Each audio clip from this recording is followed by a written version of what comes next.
अल्हम्दुलिल्लाहिल मलिकिल अज़ीज़ अल-वदूदिस समदिल मुअतिल महमूद ला अददा अद्दिन लिअताइही वला अहद हाद्दिन लिआलाइही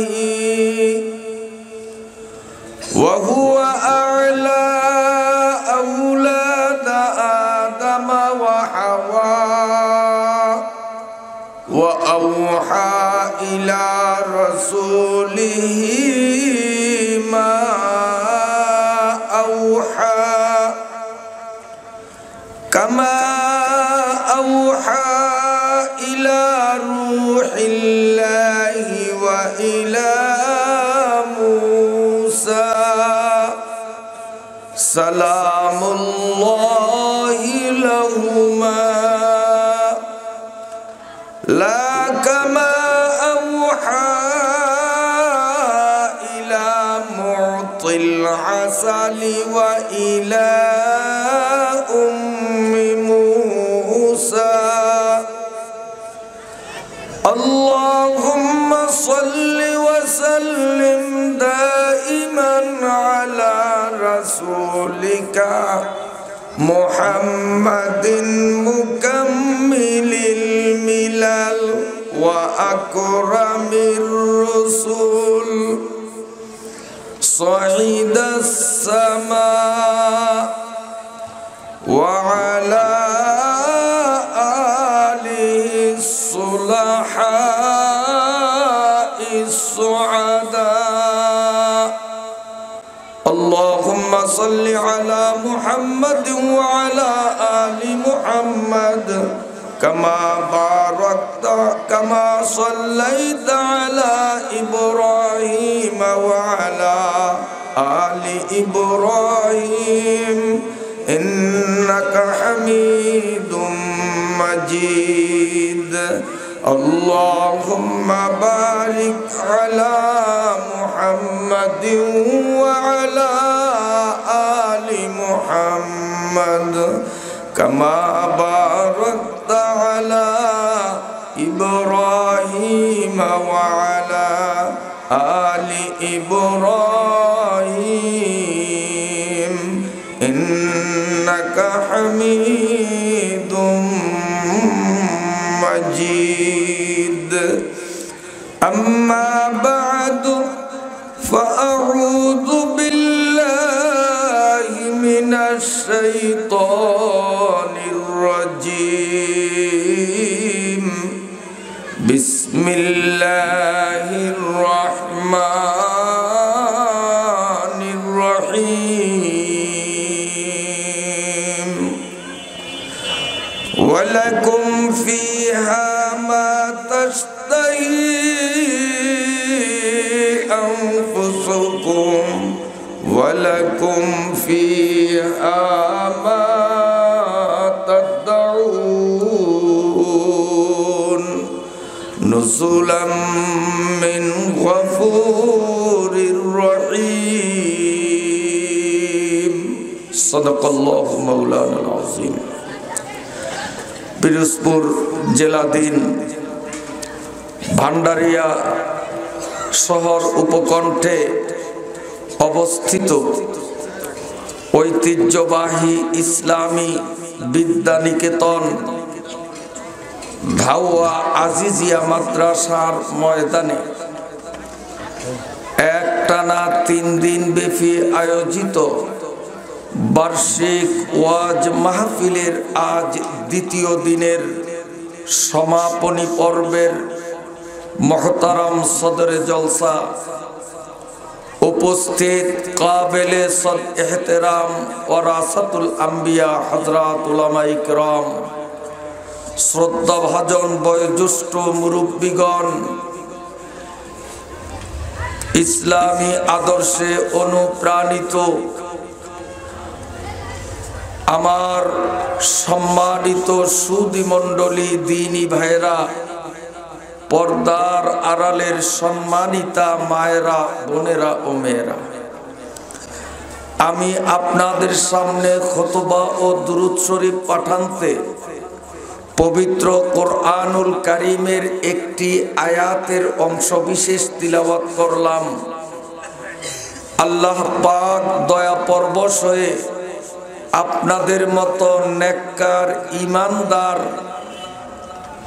মুসলমানদের স্বচ্ছ মনের পরিপক্ক দোয়ার ফলশ্রুতিতে আমার মতো আদমকে যদি শক্তি দান করেন, পঠিত আয়াত অংশের মর্মে কিছু কথা আলোকপাত করার দৃঢ় মনোনিবেশ করলাম ইনশাআল্লাহ। ইমাম তিরমিজি রাহমাতুল্লাহি আলাইহি কর্তৃক বর্ণিত প্রিয় নবী সাল্লাল্লাহু আলাইহি ওয়াসাল্লামের একটি হাদিস থেকে প্রতীয়মান, কোন মুসলমান মনের ভালোবাসা ও ভক্তি নিয়ে একজন আলেমের চেহারার দিকে কেবল একটিবার যদি নজর দেয়, পূর্ণ 1 বছর নামাজ রোজা সহ ইবাদত বন্দিগি করার চেয়েও এক নজর আলেমের মুখ দেখলে লাভ অনেক বেশি। আল্লাহ রাব্বুল আলামিন আমাদের ভাগ্য প্রসন্ন করেছেন। এখানে অনেক যোগ্যতা সম্পন্ন হক্কানি উলামা ইকরামদের পদার্পণ।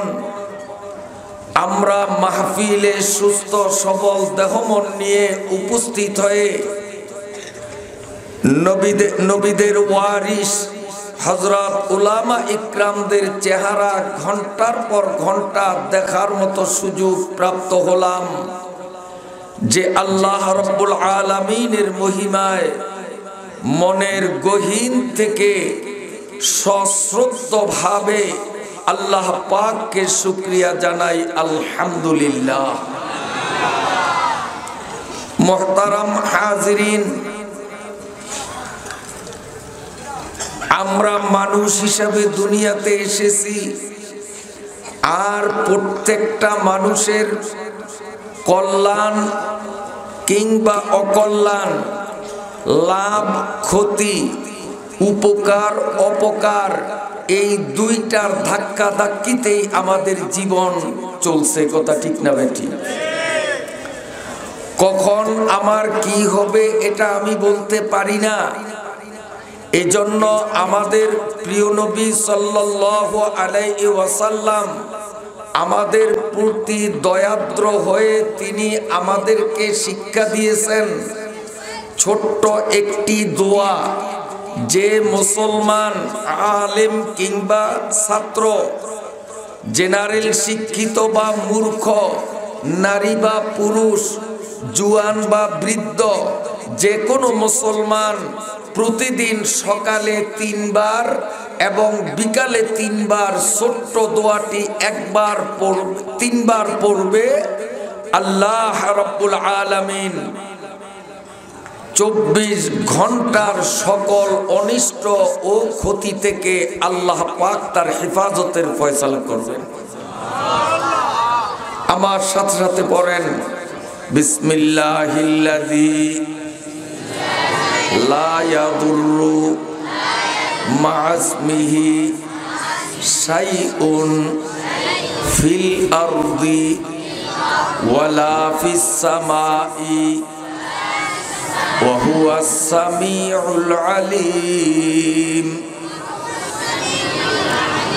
দোয়াটা ছোট্ট, আপনাদের বুঝার সুবিধার জন্য আমি স্লো গতিতে পড়ছি। যদি দ্রুত পড়তাম তাহলে দেখতেন ক্যাপসুলের চেয়ে বেশি বড় না। এই দোয়াটা ইচ্ছে করলে আমরা প্রত্যেকে মুখস্থ করতে পারি। সকালে 3 বার, বিকালে 3 বার এ দোয়াটি পড়ব। আল্লাহ তাআলা আমাদের তৌফিক দান করেন। এরপরে মানুষের ঘুম আর মরা প্রায় সমান। মৃত ব্যক্তি যেমন তার ইচ্ছা অনুপাতে কিছু করতে পারে না, ঘুমন্ত ব্যক্তি জীবিত থাকা সত্ত্বেও মৃতের মতো তারও কোনো কিছু করার শক্তি থাকে না।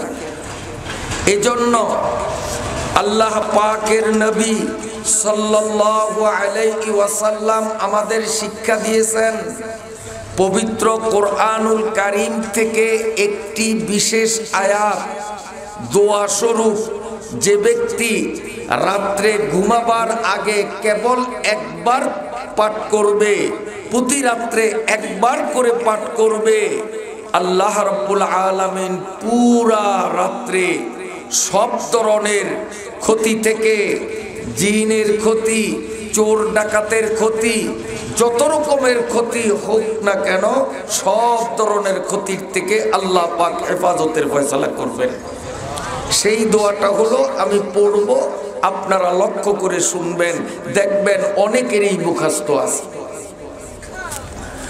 আল্লাহু লা ইলাহা ইল্লা হুয়াল হাইয়ুল কাইয়্যুম লা তা'খুযুহু সিনাতুন ওয়ালা নাওম লাহু মা ফিস সামাওয়াতি ওয়া মা ফিল আরদ মান যাল্লাযী ইয়াশফাউ ইনদাহু ইল্লা বিইذনি ইয়া'লামু মা বাইনা আইদিহিম ওয়া মা খালফাহুম ওয়া লা ইউহীতুনা বিশাইইন মিন ইলমিহি ইল্লা বিমা শাআ ওয়াসি'a কুরসিয়্যুহুস সামাওয়াতি ওয়াল আরদ ওয়া লা ইয়াউদুহু হিফযুহুমা ওয়া হুয়াল আলিয়্যুল আযীম। এই দোয়াটা আপনাদের ভান্ডারিয়ায় আছে। কি নাম এটা বলেন? আয়াতুল কুরসি। আল্লাহ পাকের নবী বলেন, উম্মত রে, 5 ওয়াক্ত নামাজের পরে আমার উম্মত যদি একবার করে এই আয়াতুল কুরসি পড়ার অভ্যাস গড়ে নিতে পারো, আমি সত্য নবী দ্ব্যর্থহীন কণ্ঠে ঘোষণা দিলাম, তুমি মরো না কারণে জান্নাতে যেতে পারো না, মরার সঙ্গে সঙ্গে তুমি জান্নাতি।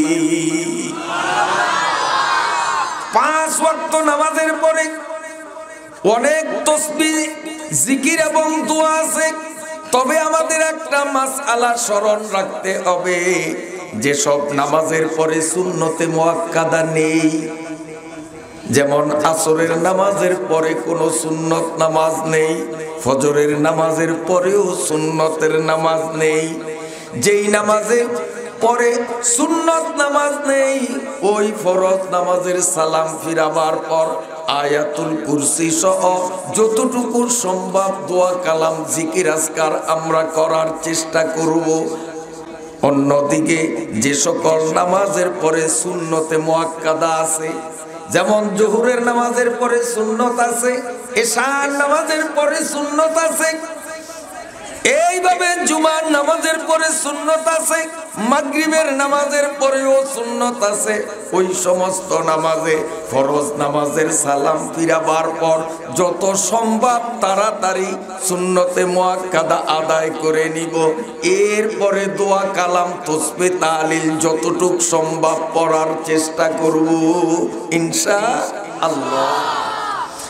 কারণ এ ধরনের দোয়া কালাম জিকির আজকার এগুলো হলো নফল, আর ওই নামাজটা হলো সুন্নতে মুআক্কাদা। নফলের চেয়ে সুন্নতে মুআক্কাদার গুরুত্ব কম না বেশি? কিন্তু এই সঠিক মাসআলা অনেক সময় আমরা লক্ষ্য না করায় দেখা যায় সুন্নত অনেক বিলম্বে পড়ি, সুন্নতে মুআক্কাদার আগে 10 মিনিট বসে বসে তাসবিহ পড়ি। এটা ঠিক হবে না, কারণ নফলের চেয়ে সুন্নতের গুরুত্ব বেশি। আমার কথায় কি আপনারা বিরক্ত হন? কথা বুঝে আসে তো আপনাদের? আমার ভাইরা বাবাজিরা, আমি যে আয়াত পড়েছি, এই আয়াতের মধ্যে বেহেশতের অত্যন্ত চমৎকার আলোচনা আসবে।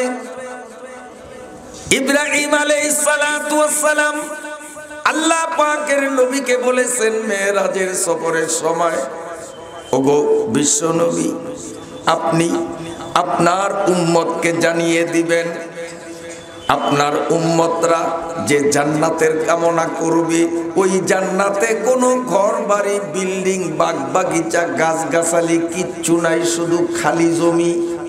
আপনার উম্মতরা দুনিয়ায় বসে বসে আমল করবে, ওই আমলের বিনিময়ে জান্নাতে তাদের জন্য দালান কোঠা, ঘর বাড়ি, গাছগাছালি ইত্যাদি তাদের জন্য তৈরি হতে থাকবে। আল্লাহ পাকের নবী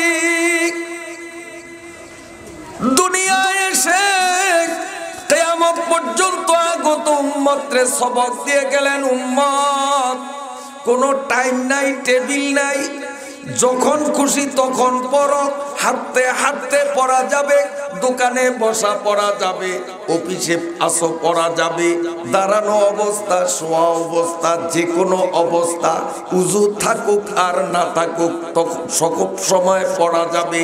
এই দোয়াটা যদি উম্মত তোমরা পড়ো, একবার পড়ার সাথে সাথে জান্নাতে একটা ফলন্ত খেজুর গাছ তৈরি হয়ে যাবে। একবার পড়লেই একটা গাছ, দুইবার পড়লে দুইটা, তিনবার পড়লে যতবার পড়বো গাছ ততটা হয়ে যাবে। দোয়াটা কি আমার সাথে বলেন? সুবহানাল্লাহিল আযীম ওয়া বিহামদিহি, সুবহানাল্লাহিল আযীম ওয়া বিহামদিহি। কয়বার পড়লাম আমরা? দুইবার, গাছ দুইটা হয়ে গেছে। আমার মনে হয় অনেকে চিন্তা করছেন যে আমার দুনিয়াতে বাগান কম না, অনেক গাছ আছে, জান্নাতের গাছ আমার লাগবে না। এই চিন্তা চেতনায় যারা আছেন আপনাদের দোয়া পড়া লাগবে না। আর যিনি মনে করেন যে আমার জান্নাতে গাছের দরকার, এই যে দুবার পড়লাম গাছ কিন্তু অলরেডি দুইটা হয়ে গেছে। আল্লাহ পাক যদি আমার হাতে একটা ক্যামেরা দিতেন তো এই স্টেজে বসে ক্যামেরার মাধ্যমে গাছ দুইটা আপনাদেরকে এখন দেখিয়ে দিতাম। ক্যামেরা যে আল্লাহ দেন নাই, এই জন্য দেখাইতে পারলাম না। তবে দেখাইতে না পারলেও আমি শতভাগ বিশ্বাস করি আমার গাছ দুইটা হয়েই গেছে। আপনাদের কি বিশ্বাস হইছে? তা আরো দুই চারটা গাছ লাগাইয়া দেই, মরার পরে জান্নাতে গিয়ে ইচ্ছে মতো প্রাণ ভরে গাছের ফলগুলো খাবো। দুই চারটা গাছ আরো লাগাই, রাজি আছেন? পড়েন সুবহানাল্লাহিল আযীম ওয়া বিহামদিহি, সুবহানাল্লাহিল আযীম ওয়া বিহামদিহি, সুবহানাল্লাহিল আযীম ওয়া বিহামদিহি। অনেকের মনে এখন একটু খটকা লাগতে পারে, হুজুরু আমাদের তো দোয়াটা মুখস্থ আছে এইভাবে, সুবহানাল্লাহি ওয়া বিহামদিহি, সুবহানাল্লাহিল আযীম। এটা মুখস্থ আছে অনেকের, 100 জনের মধ্যে আমার মনে হয় 100 জনের মুখস্থ। আগেরটা অনেকে হয়তো জানে না, তার কারণ ওগুলো আলোচনা কম হয়, এই জন্য জানি না। এটার আলোচনা বেশি বিদায় অনেকের মুখস্থ। দোয়া ওইটাও ঠিক, এইটাও ঠিক। আগে যেই দোয়া বললাম সুবহানাল্লাহিল আযীম ওয়া বিহামদিহি, এই দোয়াটা একবার পড়ার সাথে সাথে জান্নাতে একটা খেজুর গাছ পয়দা হয়। আর আল্লাহ পাকের নবীর ঘোষণা, কিয়ামতের ময়দানে আমার আপনার নেকি বদি যখন ওজন দেয়া হবে, দিক তাকান, এই দাড়ি ধরবে ফেরেশতা, এই পাল্লায় আমার নেকি, এই পাল্লায় বদি। যদি আমার নেকের পরিমাণ বেশি হয় নেকের পাল্লা ডাউন হবে, আল্লাহ না করুক নেকের পরিমাণ কম, বদের পরিমাণ বেশি, তাহলে বদের পাল্লা নিচে নামবে কিনা? যখন ওই বদের পাল্লা নিচে নেমে যায়, ফেরেশতারা ওই লোকটার যার আমল নামা মাপার পরে নেকের পাল্লা হালকা, বদের পাল্লা ভারী দেখা গেল, ওই লোকটাকে গ্রেফতার করে হ্যান্ডকাফ পরিয়ে জাহান্নামে নেয়ার প্রস্তুতি যখন করবে, আল্লাহ পাকের নবী বলেন ফেরেশতারা থামো, আমার উম্মতগুলোরে আমি একটা স্পেশাল দোয়া শিক্ষা দিয়েছিলাম। উম্মত যদি তার পার্থিব জীবনে ওই দোয়াটা পড়ে থাকে, ওই দোয়াটা একটু নেকের পাল্লায় চড়াইয়া আবার আমার সামনে পাল্লা টান দাও। যেই মুসলমান নারী পুরুষ জওয়ান বুড়া সুবহানাল্লাহি ওয়া বিহামদিহি সুবহানাল্লাহিল আযীম বলেন, সুবহানাল্লাহি ওয়া বিহামদিহি সুবহানাল্লাহিল আযীম, সুবহানাল্লাহি ওয়া বিহামদিহি সুবহানাল্লাহিল আযীম। নবীজি বলবেন এই দোয়া আমার যেই উম্মত পড়েছে, এই দোয়াটা একটু নেকের পাল্লায় চড়াইয়া আবার দাড়ি টান দাও। এই দোয়া যখনই আমল পাল্লার মধ্যে দিবে আর ফেরেশতা দাড়ি টান দিলে দোয়ার বরকতে নেকের পাল্লা ভারী হয়ে যাবে। فأما من ثقلت موازينه فهو في عيشة راضية وأما من خفت موازينه فأمه هاوية। দরকার আছে না? কোনো টাইম টেবিল নাই, উযু থাকা শর্ত না, যে কোনো মুহূর্তে যে কোনো অবস্থায় পড়া যাবে, তবে বাথরুমে, ল্যাট্রিনে, পেশাবখানায় পড়া যাবে না। বাথরুমে, ল্যাট্রিনে কোন রকম দোয়া কালাম, হাদিস, কোন রকম আয়াত কিচ্ছু পড়া যাবে না। কিন্তু পরিতাপের বিষয়, অনেক মুসলমান তার মোবাইলের রিংটোনে আজান, একামত, কোরআনের বিভিন্ন আয়াত বা সূরা এগুলো সেটিং করেছে।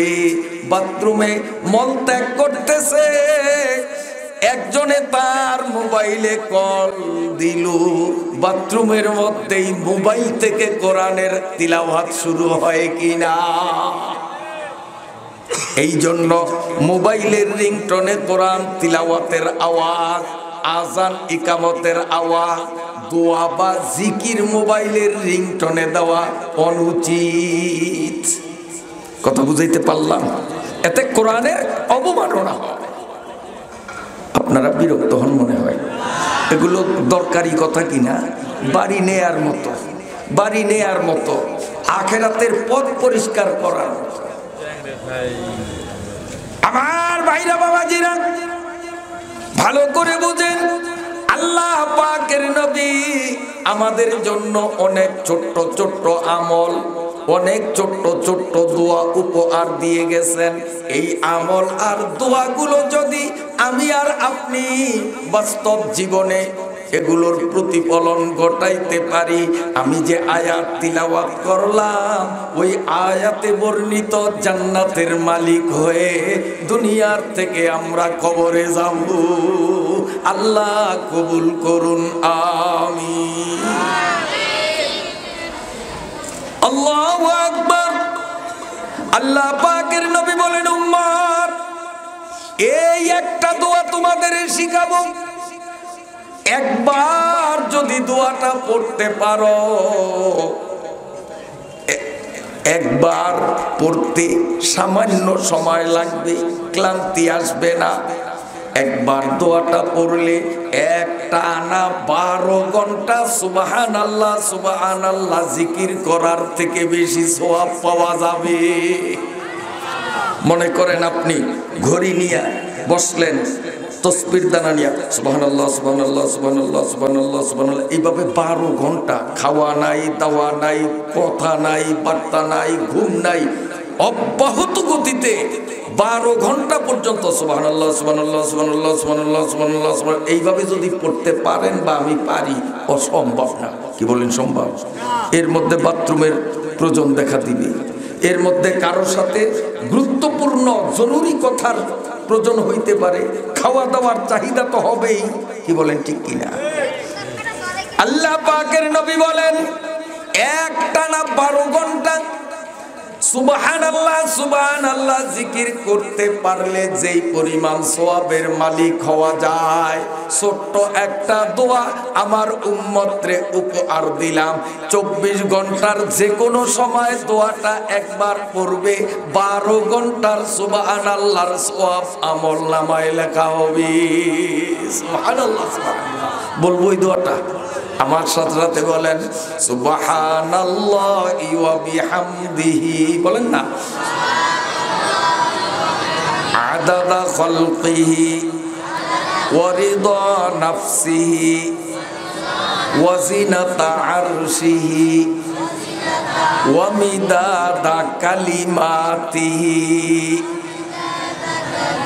এই যে একবার আমি পড়লাম, আপনারাও পড়লেন, 12 ঘন্টা সুবহানাল্লাহ পড়ার সওয়াব আমার আপনার আমলনামায় জমা হয়ে গেছে। সুবহানাল্লাহ সুবহানাল্লাহ সুবহানাল্লাহ, লাভ আর লাভ। ও ভাইরা আমার, সম্মানিত মুরব্বিগণ, স্মরণ রাখার নিয়তে আমরা একাগ্র চিত্তে কথাগুলো শুনি।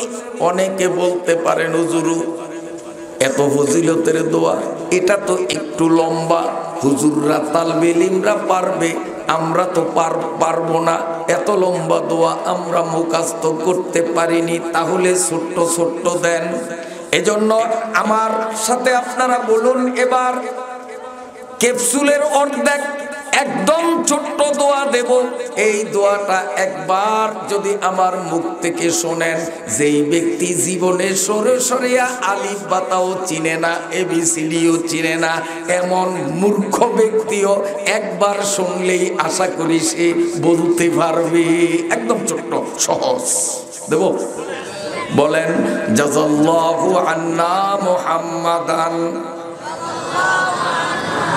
মা হুয়া আহলুহু। বেশি লম্বা হয়েছে? একদম ছোট্ট না?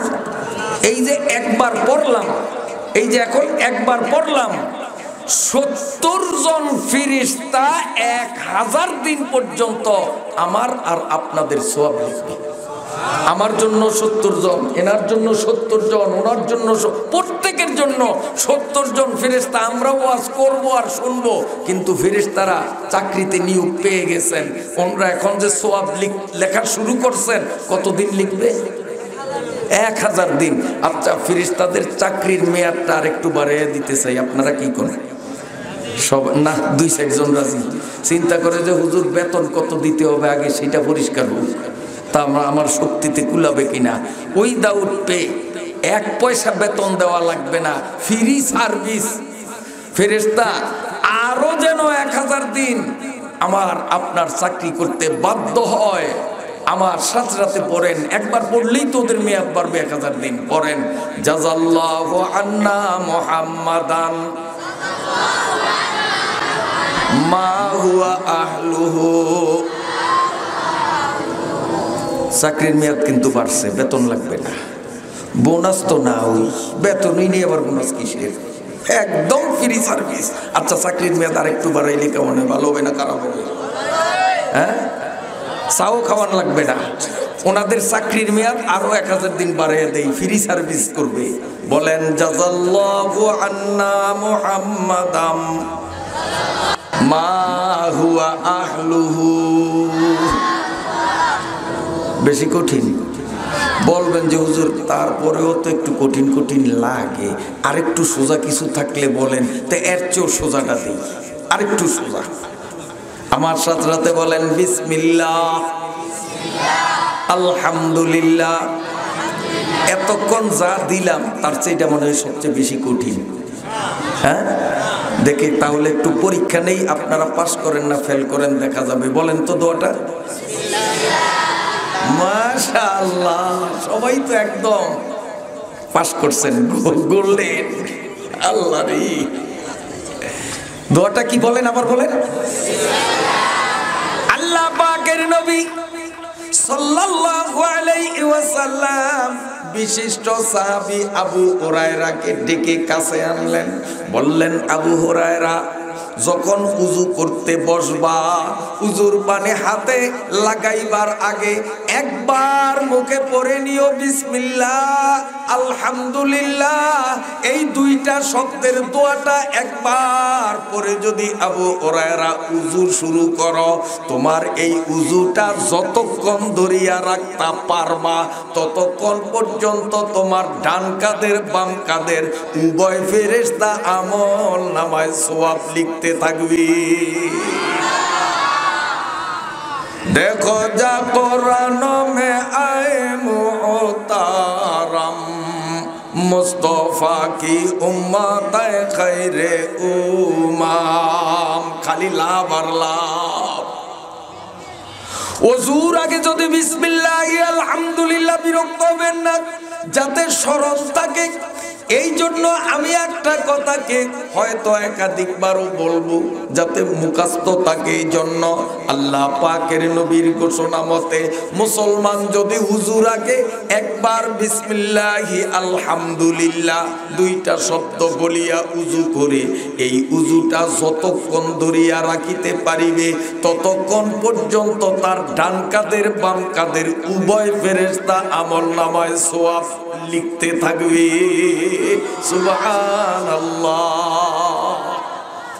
আল্লাহ পাকের নবী বলে, উম্মত 5 ওয়াক্ত নামাজ পড়ার জন্য তুমি যখন ওযু করবে, উম্মত রে ওযু করার দুইটা জায়গা, একটা জায়গা হলো মসজিদের ওযুখানা, আর একটা জায়গা হলো তোমার স্থান।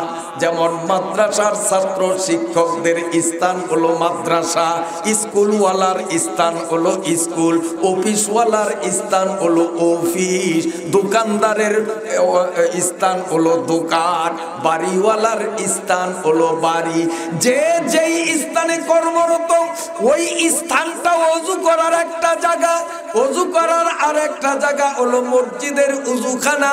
আল্লাহ পাকের নবীর হাদিস দ্বারা বোঝা যায়, কোন ব্যক্তি নিজের স্থান থেকে বিনা উযুতে, উযু ছাড়া মসজিদের দিকে গমন করিয়া মসজিদের উযুখানায় বসিয়া উযু করলো, সে উযু পাবে, নামাজ পাবে, বেশি কিছু পাবে না।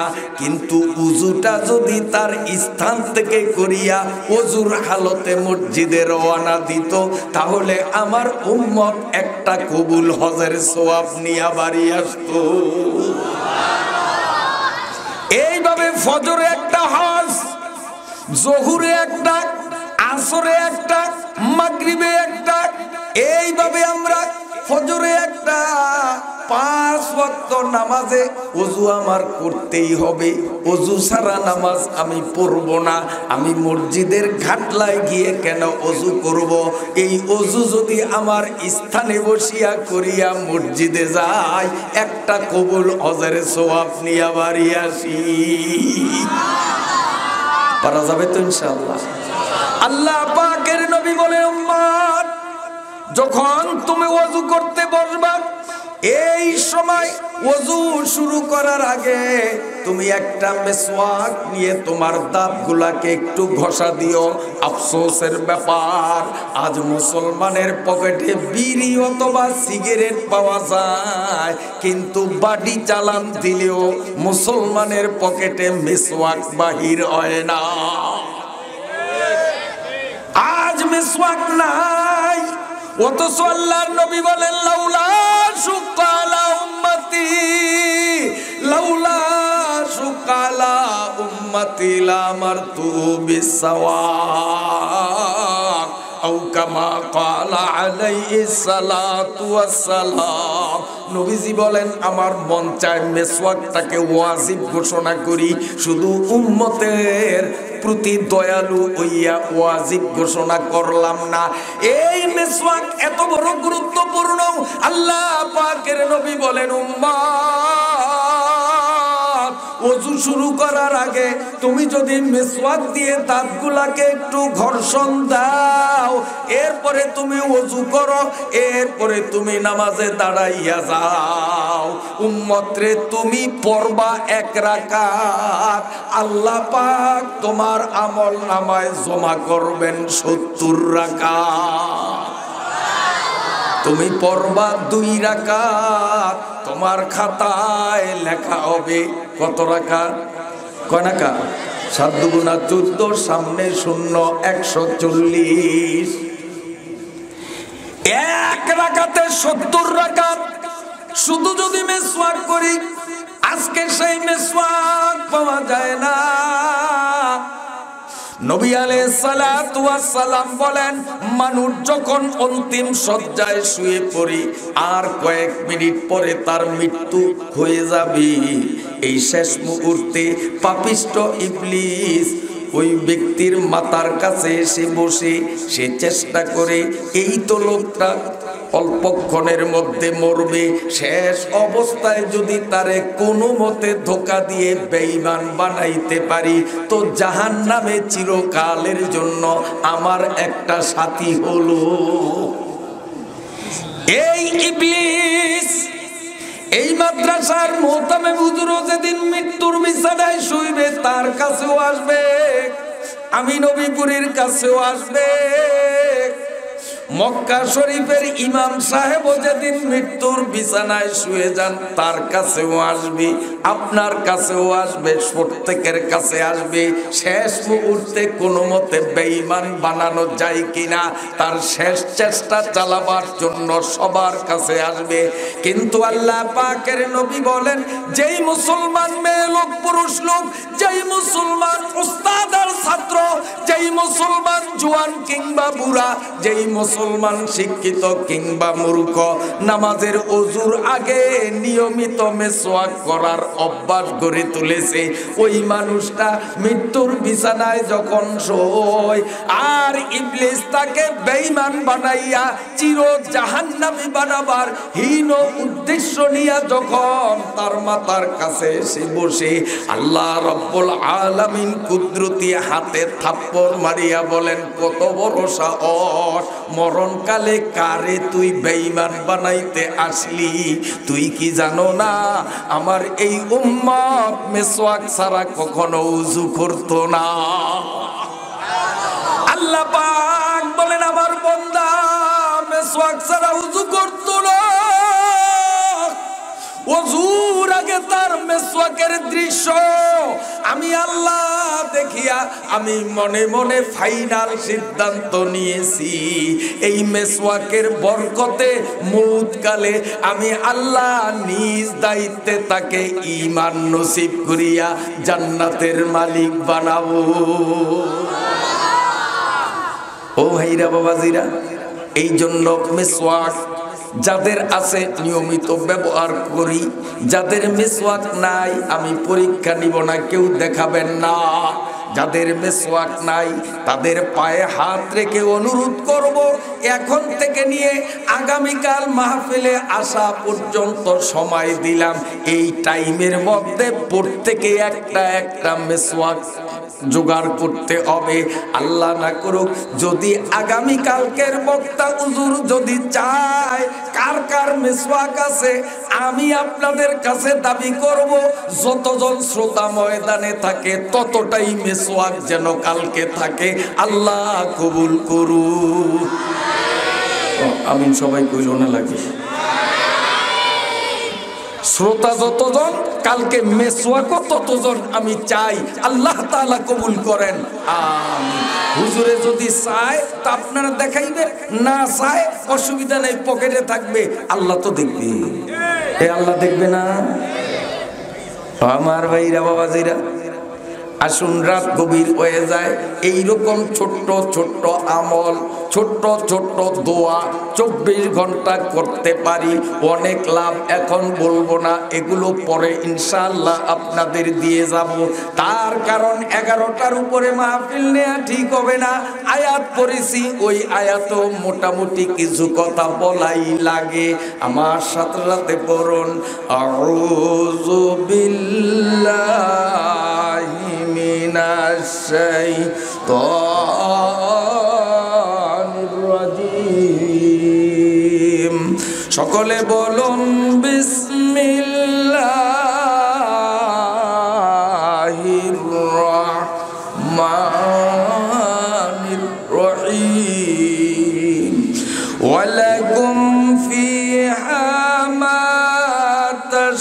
تشتهي أنفسكم ولكم فيها ما تدعون نزلا من غفور رحيم صدق الله مولانا العظيم কষ্ট হয়নি আপনাদের আল্লাহ আমরা এই আমলগুলো করব কেন জান্নাতের আশায় ঠিক না জান্নাতের আশায় আমরা জান্নাত চাই কেন জান্নাত কেন চাই আমরা জান্নাতটা কি জিনিস জান্নাত কি জিনিস কেন আমরা জান্নাত চাইতে হবে আর জান্নাত পাওয়ার জন্য এই কাজগুলো আমাদের করতে হবে জান্নাতটা কি জিনিস এটাকে বুঝতে হবে জান্নাত কারে কয় জান্নাত হলো ওয়ালাকুম ফিহা মা তাশতাহি আনফুসুকুম মনের যত অভিপ্রায় মনের যত চাহিদা মনের যত দাবি এটা পূরণ 16 আনায় 16 আনা যে জায়গায় হয় তার নাম হলো জান্নাত ওয়ালাকুম ফিহা মা তাদউন যা দাবি করবে তাই পাবে এমন জায়গা যেটা সেটার নাম হলো জান্নাত এখন আসেন দুনিয়াটা কি এটাও বুঝতে হবে দুনিয়ায় কিন্তু মানুষের সব চাহিদা পূরণ হবে না হওয়া সম্ভাবনা মানুষের সব চাহিদা পূরণের জায়গার নাম হলো জান্নাত এখন মানুষের চাহিদা কি এই পৃথিবীতে যত মানুষ নবী হোক রাসূল হোক পীর হোক আর আলেম হোক আর মূর্খ হোক প্রত্যেকটা মানুষের মৌলিক চাহিদা হলো চারটা ভালো করে বুঝবেন প্রত্যেকটা মানুষের মৌলিক চাহিদা এই চারটা চাহিদা আমারও আছে হুজুরেরও আছে আপনারও আছে পীর সাহেবেরও আছে মুরিদেরও আছে রিকশাওয়ালারও আছে এই মৌলিক চাহিদা চারটার মধ্যে আমরা সবাই কিন্তু সমান ইহা ছাড়া ভিন্ন ভিন্ন ব্যক্তিগত কিছু চাহিদা আমার আছে যেটা ওনার নাই আবার ওনার চাহিদা আছে আমার নাই যেমন একটা উদাহরণ দিই দুইজনে মিলে হোটেলে গেলাম নাস্তা করব। এখন আমার চাহিদা হলো তেলে ভাজা পরোটা খাবো হুজুরের চাহিদা না তেলে ভাজা পরোটা খেলে গ্যাস্ট্রিক হয় আমি সাদা রুটি খাবো এমন হয় না তাহলে ওখানে চাহিদার মধ্যে পার্থক্য কিন্তু চারটা চাহিদা এমন এখানে দুনিয়ার কোনো মানুষের মধ্যে কোনো মত পার্থক্য নাই এই চারটা চাহিদা নবীরও আছে ওলিরও আছে মূর্খেরও আছে আলেমেরও আছে নারীরও আছে পুরুষেরও আছে মুসলমানেরও আছে অমুসলমানেরও আছে এক কথায় মানুষ যে তারই চাহিদা কয়টা চারটা কিন্তু এই চারটা চাহিদা দুনিয়ায় একটাও পূরণ হয়নি হয় না হবেও না এই চারটা চাহিদা পূরণের জায়গা যেটা ওইটার নাম হলো জান্নাত এখন চারটা চাহিদা কি একটু বলবো এক নম্বর হলো চিরকাল বাঁচিয়া থাকা মরতে চায় না কেউ মরতে চায় 218 বছর 19 দিন বয়স বুড়িয়ার এরপরেও বুড়িয়ার পোলাপাইন যারা আছে একটু অবস্থা খারাপ দেখলেই তাড়াতাড়ি ডাক্তার আনে ঠিক না বুড়িয়াও ফ্যাস ফ্যাস করে কথা বলে কেমন জানি লাগে ডাক্তার আন মানে মরতে কেউ রাজি না এই যে এখন ওয়াজ করতেছি আপনারা ওয়াজ শোনেন যদি এখন স্টেজের সামনে একটা সাপ যদি এভাবে মাথা উঁচু করে মৌতের ডরে আমি বক্তার ওয়াজ থেমে যাবে আপনাদের ওয়াজ শোনার পরিবেশও আর থাকবে না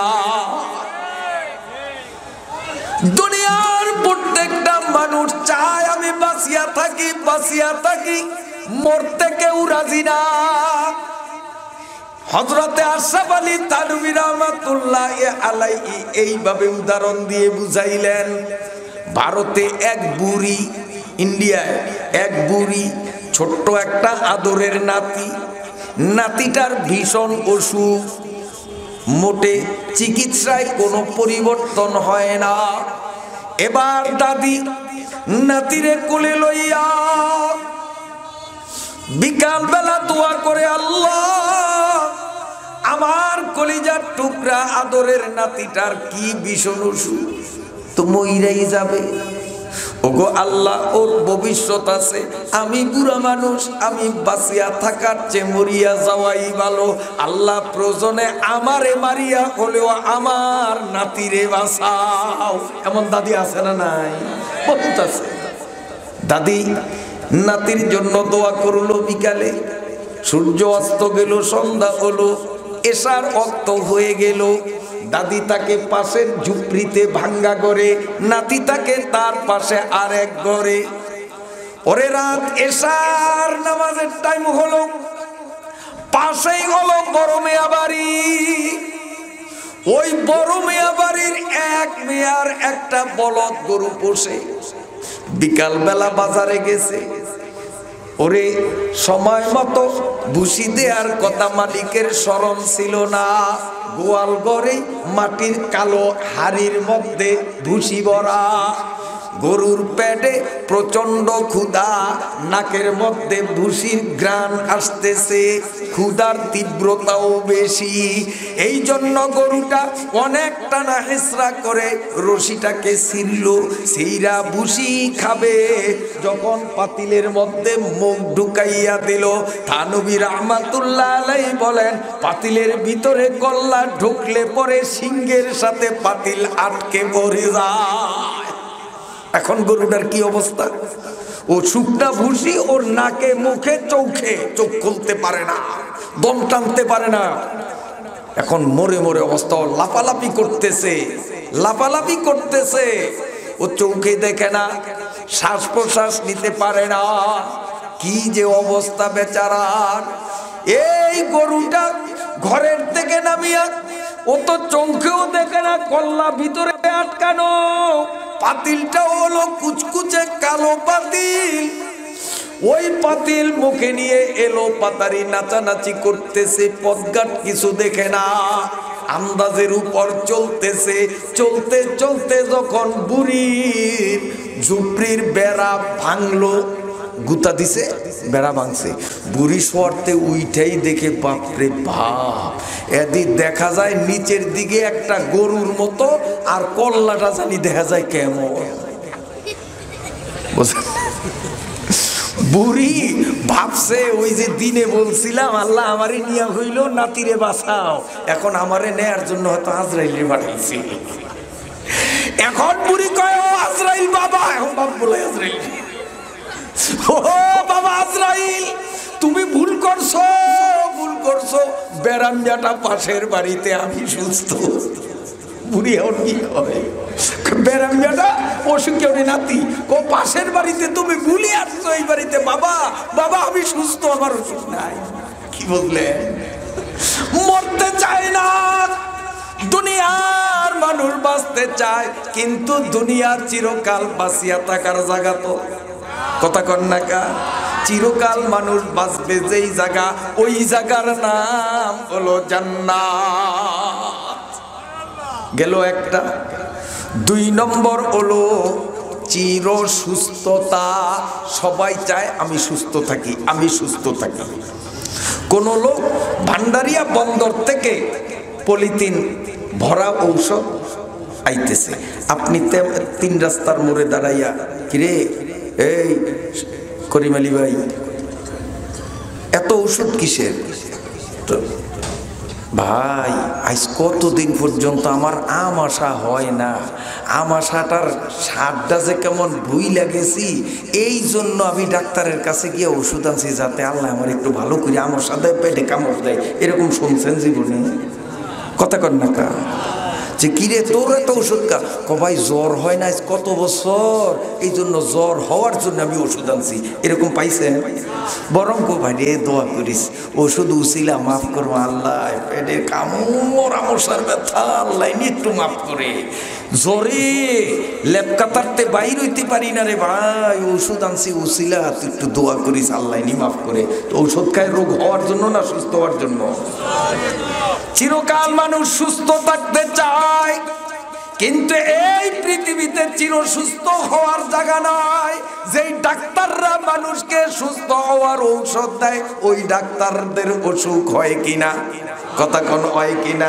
বুঝা গেল মানুষের মৌলিক চাহিদা 2 নম্বর হলো চিরকাল সুস্থ থাকা। দুনিয়ায় একটা মানুষও চিরকাল সুস্থ থাকতে পারে না। চিরকাল সুস্থ যে জায়গায় থাকবে ওই জায়গার নাম হলো জান্নাত। 3 নম্বর চাহিদা হলো চির শান্তি। অশান্তি মানুষ চায় না।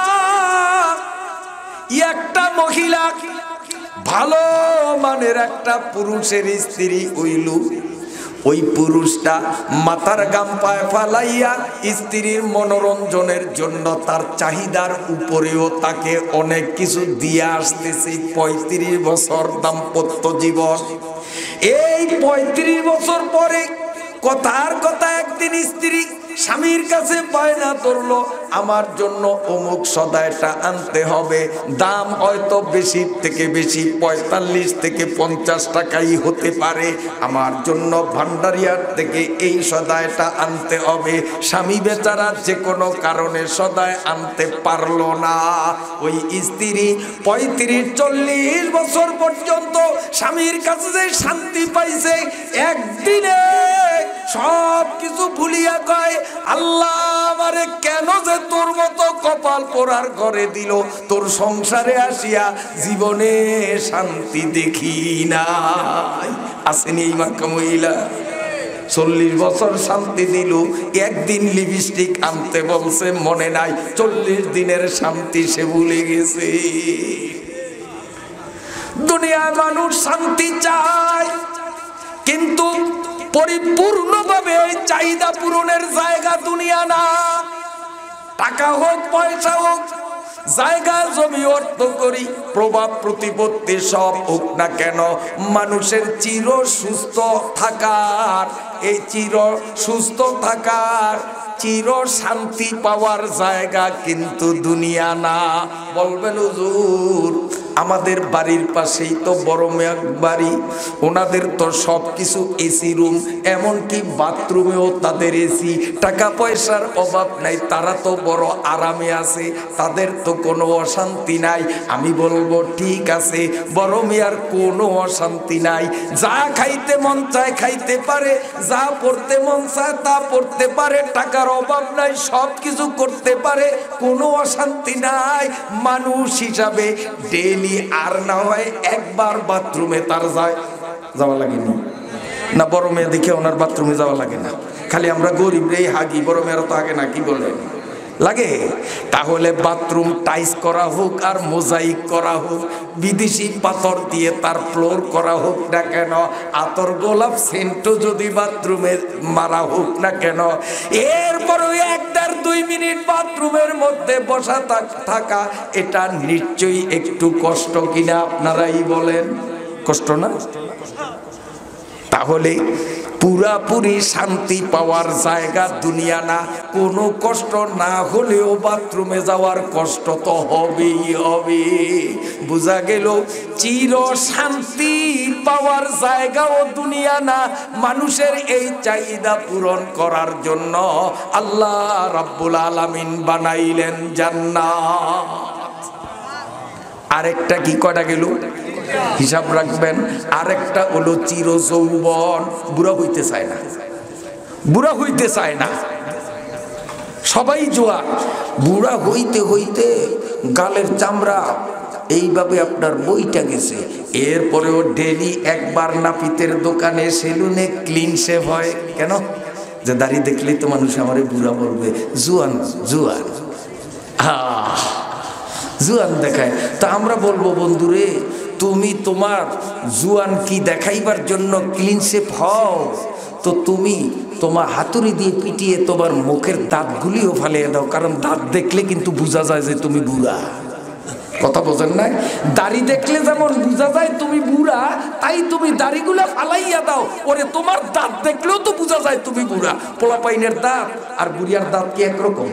কথা কন না কা? এই ছোট্ট গুড়াগাড়ার দাঁত আর আমার দাঁত কি একরকম? তাহলে দাড়ি দেখলে বোঝা যায় তুমি বুড়া। তাই নিজেকে যুবক সাজাইবার জন্য নবীজির কলিজায় আঘাত দাও, দাড়ি কাটো। তুমি হাতুড়ি দিয়ে তোমার মুখের দাঁতগুলো ফালাইয়া দিও, কারণ দাঁত দেখলে আমরা তোমারে বুড়িয়া চিনতে পারি। ওরে যৌবন থাকুক এটা সবাই চায়, বুড়া হইতে কেউ রাজি না। কিন্তু যতই চাহিদা হোক না কেন জুয়ান থাকা যাবে তো? কি বলেন? এই চাহিদা পূরণ হওয়ার জায়গা দুনিয়া না, এই চাহিদা পূরণ হওয়ার জায়গার নাম হলো জান্নাত। এই আলোচনা আয়াতে কিন্তু এখনো ঢুকি নাই, ও গুছাইতে আসি। এগুলো হলো আয়াতের ভূমিকা। যদি অনুমতি দেন তো আয়াতে ঢুকবো। এখন একটু ফিল্ড তৈরি করি আয়াতে ঢুকার। কথা বলবো না, শেষ করব। শুনবেন? সবাই রাজি আছেন ইনশাআল্লাহ? কে কে রাজি নাই হাত দেখান। আল্লাহ ঘুমাচ্ছে আপনাদের। মৌলিক চাহিদা কয়টা? চারটা। দুনিয়ায় কয়টা পূরণ হয়? একটা পূরণ হবে কোথায়? জান্নাত। হাদিস শরীফের মধ্যে আছে কোন বুড়ো মানুষ জান্নাতে যাইবে না। বুড়িয়াদের জান্নাতে জায়গা নাই। কিন্তু যখন নবীজির কাছে এক বয়োবৃদ্ধ বুড়ি গিয়ে, ইয়া রাসূলুল্লাহ আমি মূর্খ মানুষ, আমাকে নরম সরম একটা আমল বলে দেন যাতে আমি জান্নাতে যাইতে পারি। নবীজি হাসেন আর বলেন, বুড়ো লোকের জায়গা মাওলার জান্নাতে নাই। জান্নাত হলো যুবকদের জন্য। বুড়ি তো শুইয়া কান্না আরম্ভ করছে। বুড়িকে আমি জুয়ান কালে কেন বললাম না? নবী বলেন, বুড়ি কান্দো কা? আপনি না বললেন জান্নাতে আমার জায়গা নাই? আমার সামনে বসিয়া ঢা মিথ্যা কথা বলো। কে বলছে তোর জায়গা নাই? আমি বলছি বুড়ো মানুষের জায়গা নাই। কয় হুজুর আমি তো বুড়ো। আল্লাহ পাকের নবী বলেন, বুড়ি জান্নাতের গেটে একটা অটো মেশিন সেটিং করা আছে। তুহশারুনা কামা তামুতুন। মানুষ যেই বয়সে দুনিয়ার থেকে মারা যাবে, হাসরের মাঠে ওই বয়সের হইয়া উঠবে। আমার আনুমানিক প্রায় ৬৭ বছর বয়স চলে। আজকে যদি আমি মারা যাই, হাসরের মাঠে ৬৭ বছরের বৃদ্ধ হইয়া আমি উঠব। কারো বয়স ৫০ বছর, এই ৫০ বছরে মারা গেল সে ৫০ বছরের ব্যক্তি হয়ে উঠবে। কারো বয়স ২৫ বছর, সে ২৫ বছর হয়ে উঠবে। তুহশারুনা কামা তামুতুন। যার যেই বয়সে মরণ, তার হাসর হবে ওই বয়সে। এই মানুষগুলোর মধ্যে যখন জান্নাতের টিকিট প্রাপ্তরা দলে দলে যখন জান্নাত অভিমুখে রওনা দিবে, রব্বুল আলামিন জান্নাতের গেটে একটা কুদরতি মেশিন সেটিং করেছেন, যেই মেশিনটার নাম হলো নহরে হায়াত। এই নহরে হায়াতের অটো মেশিনে অটোমেটিক ভাবে আল্লাহ রব্বুল আলামিন বুড়িয়া করে এদিক দিয়া ঢুকাইবেন। ওই মেশিনের ওই প্রান্ত থেকে বুড়িয়া গুলো ৩৩ বছরের যুবক হইয়া বের হবে। সুবহানাল্লাহ। বুড়ি বুড়ি মানুষ যারা মেয়ে লোক, এই বুড়িগুলোকেও অটো মেশিনে ঢুকাইয়া দিবে। অটোমেটিক ওই পার্শ্ব দিয়ে ৩৩ বছরের যুবতী হয়ে যাবে। উরুবান আতরাবা ইন্না আনশানাহুন্না ইনশাআ ফাজআলনাহুন্না আবকারা উরুবান আতরাবা।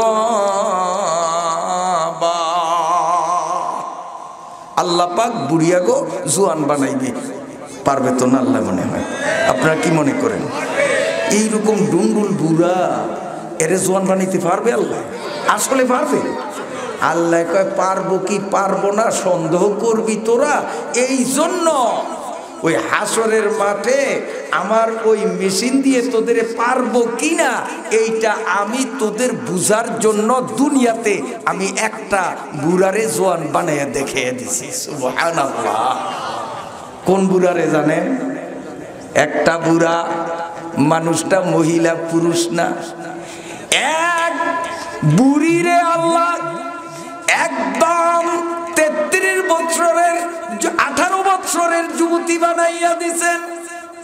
ওরে প্রায় 50 বছরের বুড়ি, যেই বুড়ির গাল এভাবে ভেঙে গেছে, বুড়ি জুয়ান কালে খুব স্বাস্থ্যবান ছিল, তৎকালীন পৃথিবীতে ওই বুড়ির মতো সুন্দরী আল্লাহ আর কাউকে বানান নাই।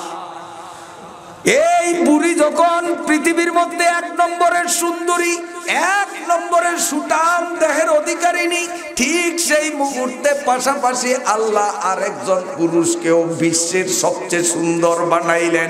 কত বড় সুন্দর!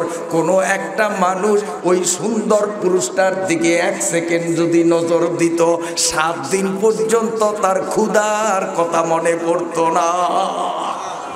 1 নজর যদি মানুষটার এরকম দেখতো, ও কি দেখলাম কি দেখলাম কি দেখলাম, মানে সুন্দর দেখিয়া যে এমন একটা আবেগ সৃষ্টি হইতো, 1 সপ্তাহ পর্যন্ত তার খাওয়া দাওয়ার কোনো টেনশন থাকতো না।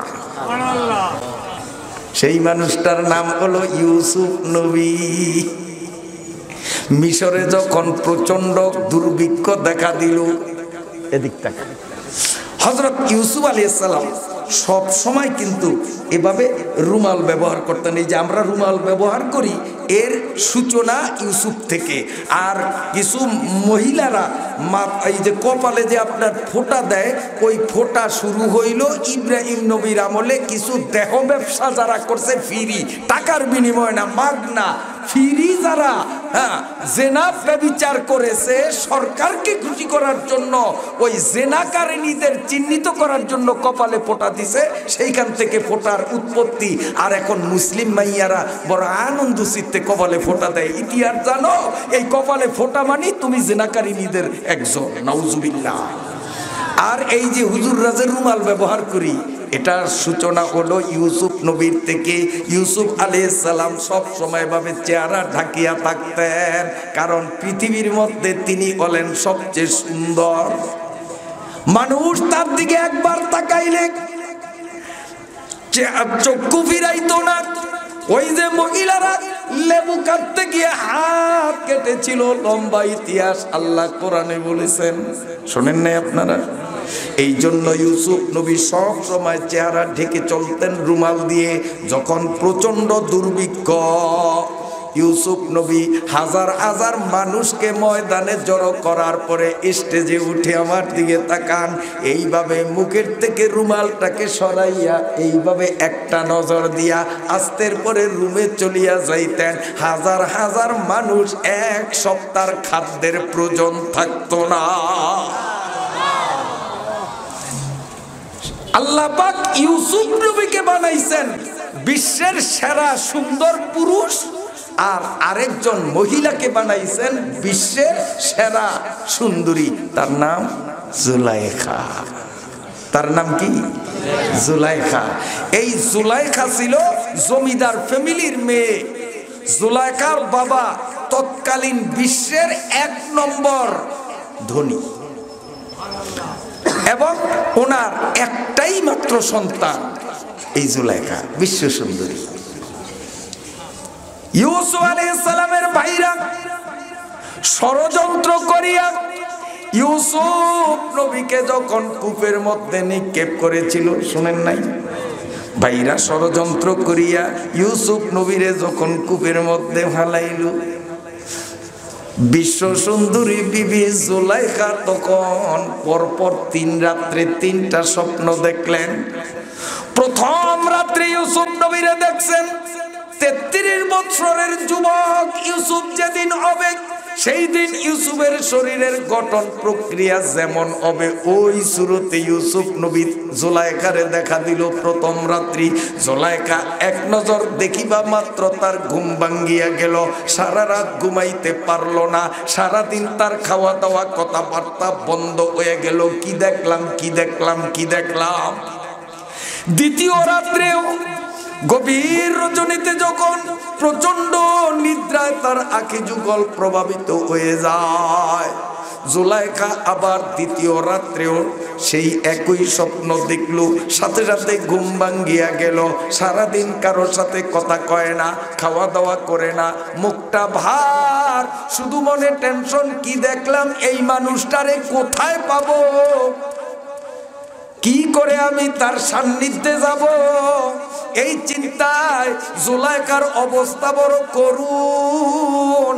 তৃতীয় রাত্রেও আবার জুলাইখা যখন এইভাবে একই স্বপ্ন দেখল, এদিকে 2 দিনে তার অবস্থা খারাপ দেখে ডাক্তার, কবিরাজ, ওঝা, বৈদ্য, বাবার অভাব নাই, হাজার হাজার আনলো, কিন্তু মেয়ে বলতেছে আয় তবিব দেখতে হো তুম মাই মরিজে ইশকে হো, আয় তবিব দেখতে হো তুম মাই মরিজে ইশকে হো, जो दवा करते हो तुम ये सब दवा बेकार है।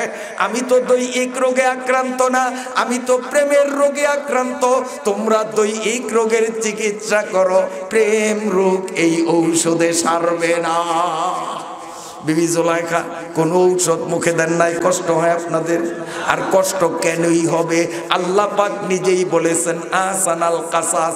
আল্লাহ বলেন পৃথিবীর সূচনা থেকে বর্তমান পর্যন্ত যত ঘটনা সংঘটিত হয়েছে, আগামীতে কিয়ামত পর্যন্ত যত কিচ্ছা কাহিনী ঘটনা সংঘটিত হবে, আল্লাহ বলেন সকল ঘটনার মধ্যে সবচেয়ে শ্রুতিমধুর, সবচেয়ে মজাদার ঘটনা একটা, সেই ঘটনা হলো ইউসুফ নবীর ঘটনা। সুবহানাল্লাহ। বলবো কথা বলবো একটু, ও পুরোপুরি বলবো না, মোটামুটি আমার আয়াতের সাথে মিল দিতে যতটুকুন না বললেই নয়, আমি একদম সংকুচিত করে ততটুকুন আলোচনা করার চেষ্টা করছি। আল্লাহ আমাদেরকে একটা বুঝ নিয়ে যেন মাহফিল থেকে বিদায় দেন, চিল্লে বলেন আমিন। ইউসুফ কোথায়? কয় না, কুয়ার মধ্যে। আর জুলাইখা জমিদার বাড়িতে। তৃতীয় রাত্রে আবারও দেখে দরজার সামনে সেই ইউসুফ দাঁড়ানো। 33 বছর বয়সে ইউসুফের গঠন যেমন হবে ওই আকৃতিতে। তৃতীয় রাত্রে জুলাইখার সাথে সাথে বলল, বন্ধুরে কি বাহানা শুরু করলা, একে একে 3টা দিন তুমি আমারে দেখা দিলা, কথা বলার সুযোগ দাও না, বিদ্যুতের মতো একটা নজর দেখাইয়াই তুমি পালাও, আমার ঘুম ভাঙ্গে, আমি তো এখন একদম মৃত্যুর দুয়ারে চলে গেলাম। ও বন্ধু তুমি কে, তোমার পরিচয় কি, কোথায় গেলে আমি তোমাকে পাবো, আমার মনের উদ্দেশ্য পূরণ হবে, নাম ঠিকানা তুমি আমারে দিতেই হবে। হযরত ইউসুফ আলাইহিস সালাম স্বপ্নের মাধ্যমে জবাব দিলেন, জুলাইখা সত্যি যদি তুমি আমার জন্য প্রেমিকা হয়ে থাকো, আমি তোমারে নাম ঠিকানা বলে দিলাম, যদি আমারে পাইতা চাও তাহলে মিশরের প্রধানমন্ত্রীর বাসভবনে গিয়া খুঁজিও, আমি হলাম মিশরের প্রধানমন্ত্রী এবং মিশরের প্রধানমন্ত্রীর সরকারি বাসভবন হলো আমার ঠিকানা। এতটুকু বলল। বলার পরে জুলাইখার ঘুম ভাঙছে। ঘুম ভাঙার পরে আজকে মোটামুটি তার টেনশন কমছে, কারণ বন্ধুর নাম ঠিকানা পাওয়া গেছে, একটু তার উন্নতি দেখা যায়, অবস্থা ভালোর দিকে। জুলাইখার বাবা জমিদার, জুলাইখার সখী, জুলাইখার খেলার সাথী মেয়েটাকে ডেকে বলল, এই শোন, আমার মেয়ের অবস্থা একটু ভালো ভালো মনে হইতেছে, আমার মেয়ের কাছে গিয়ে সংবাদ দে, অমুক জমিদারের পোলার পক্ষ থেকে প্রস্তাব আসছে, বিয়েতে রাজি আছে কিনা। জুলাইখার সখী তার বান্ধবী কে বলে, এই জুলাইখা তোর তো বিয়ের প্রস্তাব আসছে, কোথায়? কয় অমুক জায়গায়। কয় আব্বারে যাইয়া ক, আমি জুলাইখায় আসমানের নিচে জমিনের উপরে কোন পুরুষকে যদি স্বামী বানাইতে হয়, মিশরের প্রধানমন্ত্রী ছাড়া কাউকে আমি স্বামী বানাবো না। এক কথা। এখন বাবার কাছে যখন বলছে বন্ধ, তখন বাবার তো কেবল একটাই সন্তান, অগাধ সম্পদ, মেয়ের এই মনের অভিপ্রায় তো পূরণ না করিয়া পারা যায় না। এই জন্য লজ্জার মাথা খাইয়া জুলাইখার বাবা নিজে মিশর চলিয়া গেল। মিশরের প্রধানমন্ত্রী তখন যিনি, তার নাম ছিল কেতফির। মিশরের প্রধানমন্ত্রীর নাম ছিল কেতফির।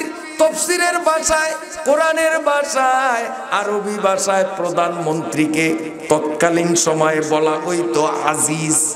আজিজে মিশর মানে মিশরের প্রধানমন্ত্রী। জুলাইখার বাবা মিশরের প্রধানমন্ত্রীর বাসভবনে গিয়া যাইয়া দেখে কেতফির তখনকার মিশরের প্রধানমন্ত্রী আজিজে মিশর। এই জুলাইখার বাবা নিজের পরিচয় দিলে আজিজে মিশর বললেন, আমি আপনাকে নামে চিনি, ফেইজে না চিনলেও পৃথিবীর 1 নম্বর ধনী মানুষ, আপনি কেন আসছেন? তখন তিনি বলেন, আমার মেয়ে বায়না ধরছে, মিশরের প্রধানমন্ত্রী ছাড়া কারো দাম্পত্য জীবনে যাবে না। আমি লজ্জার মাথা খাইয়া আদরের মাইয়ার মনোরঞ্জনের জন্য আমি নিজে সরাসরি প্রস্তাব নিয়ে আসলাম, আমার মেয়েটাকে আপনি বিয়ে করুন। প্রধানমন্ত্রী কেতফির সাহেব বললেন, আমি আপনার মেয়েকে বিয়ে করতে পারি এক শর্তে। কয়, কি শর্ত? শর্ত হলো আমি দুলা সাজিয়া আপনার বাড়িতে গিয়ে বিয়ে করব না, বরং আপনার মেয়েকে নববধূ সাজাইয়া আমার বাড়িতে আনলে বিয়ে হবে। আমি যাব না। নাম কি বললাম প্রধানমন্ত্রীর? মনে রাখবেন, কেতফির। এখন জুলাইখার বাবা কয়, তার সম্ভব হবে না, কারণ আমার মাইয়ারে আমি বউ সাজাইয়া আনবো, দেশ গ্রামে জানাজানি হয়ে যাবে, আনার পরে যদি আপনি কোন আমার পছন্দ হয় না, বিয়ে করবো না, তখন আমি এই মেয়ে নিয়ে পৃথিবীর কোথায় মাথা গুজাবো? মান সম্মানের একটা ব্যাপার আছে, আমি আন্তর্জাতিক মানের একজন পরিচিত মুখ, আমি তো দুনিয়ায় থাকতে পারবো না, এটা সব না হইলে তাই বিয়েও হবে না, যান। এবার জুলাইখার বাবা ব্যর্থ মনোরথ হয়ে ওখান থেকে বাড়ি আসলেন। আইসা জুলাইখার সখীর কাছে বিষয়টা বললেন। বিবি জুলাইখা বাবারে কাব্বু, আপনি আমাকে বউ সাজাইয়া সেখানে নিতে রাজি না, মান সম্মানের চিন্তা করছেন, আমি তো আমার জীবনের চিন্তা করিয়া ঘোষণা দিলাম, আপনি অনুমতি দেন বা না দেন, রাজি থাকেন আর না থাকেন, আমি যদি দুনিয়াতে বাঁচতে হয় বউ সাজিয়া আমি মিশরে যাব, মিশরের প্রধানমন্ত্রীরে ছাড়া আমি বাঁচব না, আমি গেলাম। বাবা দেখলেন মেয়ে তার মতের উপরে অটল, তখন তাকে নতুন বউয়ের মতো সাজাইয়া জুলাইখার সখীরে সাথে দিয়া পাঠাইয়া দিলেন। জুলাইখার মনে কি আনন্দ, স্বপ্নে দেখা সেই মহাসুপুরুষের আজকে সান্নিধ্যে যাবে, আনন্দ চিত্তে বিবি জুলাইখা তার সখীকে নিয়ে মিশর গেল এবং প্রধানমন্ত্রীর বাসভবনের সামনে গিয়ে যখন হাজির হলো, হাজির হয়ে প্রধানমন্ত্রীকে যখন দেখলো, বিবি জুলাইখার অবস্থা খারাপ, জবাই করা মুরগির মতো জুলাইখা মাটির মধ্যে গড়াগড়ি খায় আর কান্দে। ওদিকে প্রধানমন্ত্রী কেতফিরের অবস্থাও খারাপ, কেতফিরও মাটির মধ্যে শুইয়া গড়াগড়ি করে কান্দে। দুইজনের কান্নার অর্থ কিন্তু দুই রকম, দুইজনের দুই রকম অর্থে কান্দে। প্রধানমন্ত্রী কান্দে, যাহারে মাইয়া নাকি সুন্দরী, শুনছি জীবনে দেখি নাই, এত সুন্দর মানুষ কেমনে হয়, এই মেয়েটারে তো আমার আরো আগে বিয়ে করা দরকার ছিল, কি দেখলাম আমি, সে তো অবাক।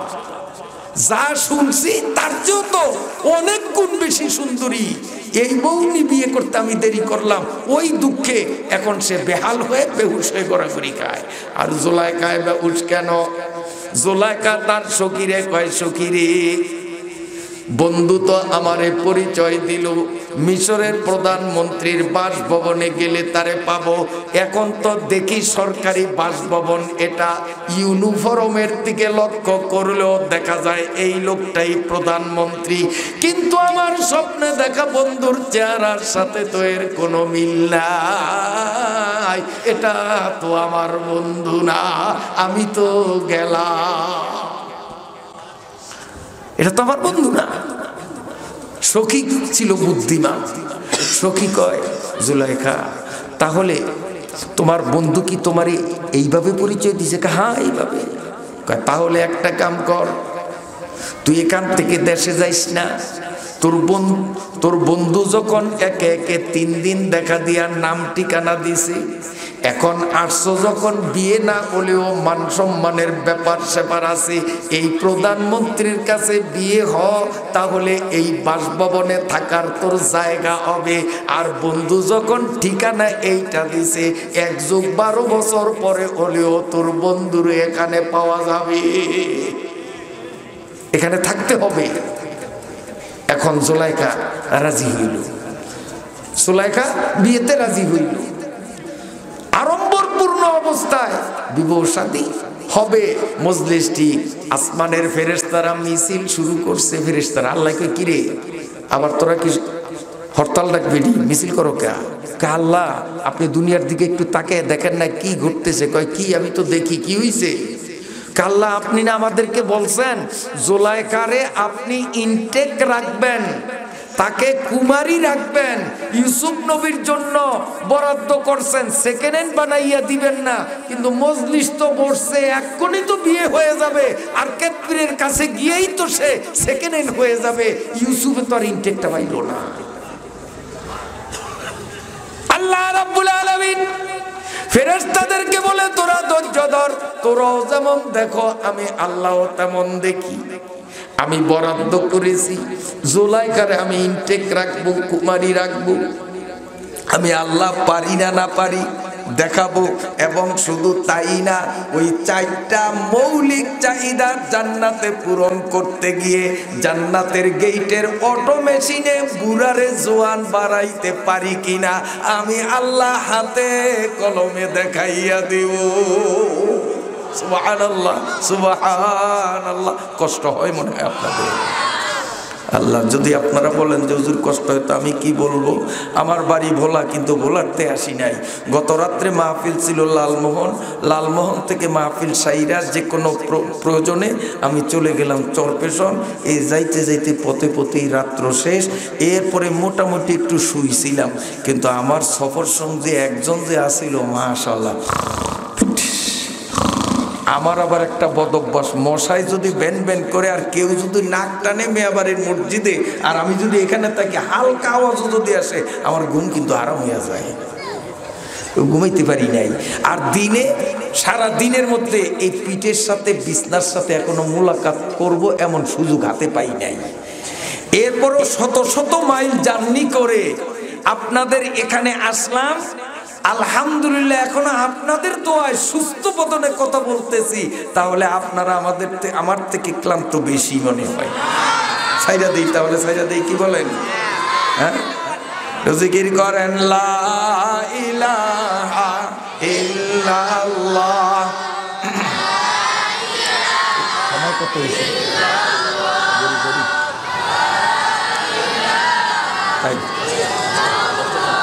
ও দেরি আছে, 11টা মতো কইছি না। মুহাম্মাদুর রাসূলুল্লাহ। ফেরেশতারা তো এখন সব দিছে। আর হায়রে আল্লাহ কি কয় আর আমরা কি দেখি। এই তো বিয়ে হইব, বিয়ে হইলেই তো বাসর হবে, বাসর হইলেই তো জুলেখা সেকেন্ড হয়ে যাবে।